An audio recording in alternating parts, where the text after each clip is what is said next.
The day Olivia Harper signed away her ownership of the family apple orchard, her brother was smiling in the courthouse hallway. Meanwhile, their mother quietly called a real estate broker before the hearing had even begun. They believed everything was finally unfolding exactly as planned.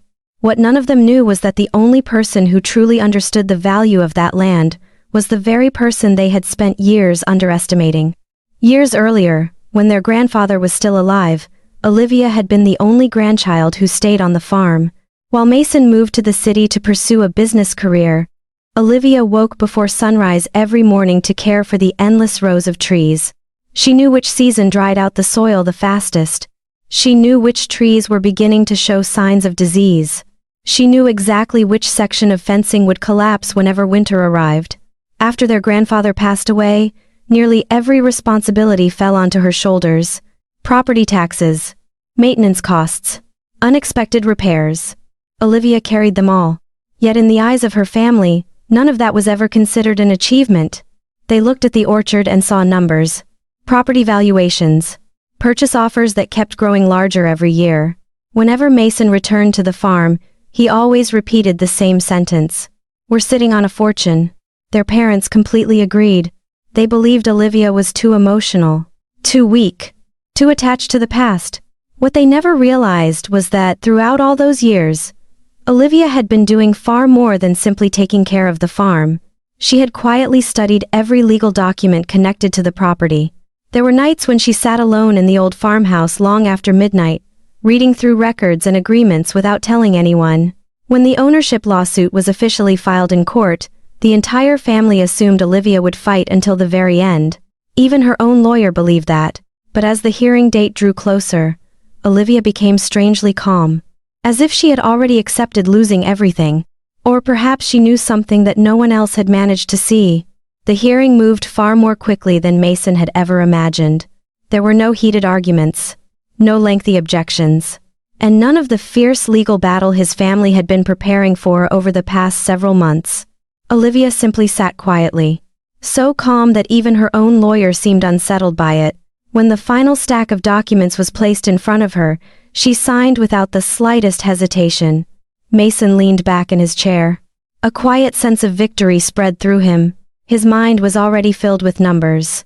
Resort development plans, meetings with investors he had secretly arranged long before the case reached court. Their parents could not hide their relief either. Years of waiting had finally come to an end. But just as everyone believed the hearing was over, Mason's lawyer suddenly stopped. He flipped back through several pages of the documents he had just received. Then he read them again. The smile disappeared from his face. Mason noticed immediately.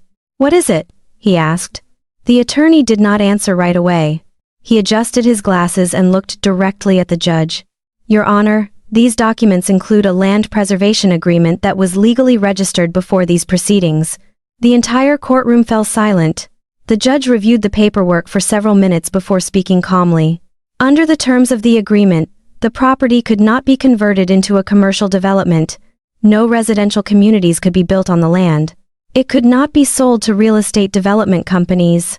And all financial obligations related to restoring the aging drainage system would become the responsibility of the new owner. Mason felt the blood drain from his face. The estimated repair costs were clearly outlined in the engineering report. The amount was far greater than anything he had imagined. For the first time that day, he turned and looked at Olivia. She remained seated in silence. No smile. No sign of triumph. Yet within that calm expression, Mason suddenly realized a truth that disturbed him more than any defeat ever could. The person his entire family had always considered weak had likely seen all of this long before any of them ever stepped into that courtroom. After the hearing ended, no one left immediately. Mason remained standing beside the long table in the courtroom. The file sat in front of him, the very thing he had spent months fighting to obtain. Yet every trace of victory had vanished. His parents were silent as well. The excitement they had carried into the courthouse that morning had been replaced by heavy, uncertain expressions. At last, Olivia's mother was the first to speak. She walked toward her daughter. "Why didn't you tell us about any of this?" There was no accusation left in her voice. Only confusion. Olivia looked at her mother for a few seconds. Then she answered softly, "I never hid anything. Every document was publicly registered. Every piece of information was available. It's just that no one in the family ever wanted to look. Her words left the hallway in complete silence, because everyone understood exactly what she meant. For years, they had never asked what she needed. They had never asked how the farm was being run. They had never cared why she chose to stay. The only thing they ever saw was the value of the land, not the value of the person who had devoted her youth to preserving it. Mason lowered his head. For the first time, he realized that the person who understood the property best had never been him, and it had never been their parents. It was the very person they had always considered too weak to make important decisions. Olivia did not wait for further explanations. She walked down the stone steps outside the courthouse. The afternoon breeze drifted through the quiet street. For the first time in many years, she no longer had to prove her worth to anyone. She had lost the apple orchard, but in return, she had regained something far more valuable: peace, and the right to live a life of her own choosing. If you were Olivia, would you give up everything to protect your freedom? Share your thoughts in the comments below. And don't forget to like, subscribe, and join us for more unforgettable family stories in the videos ahead.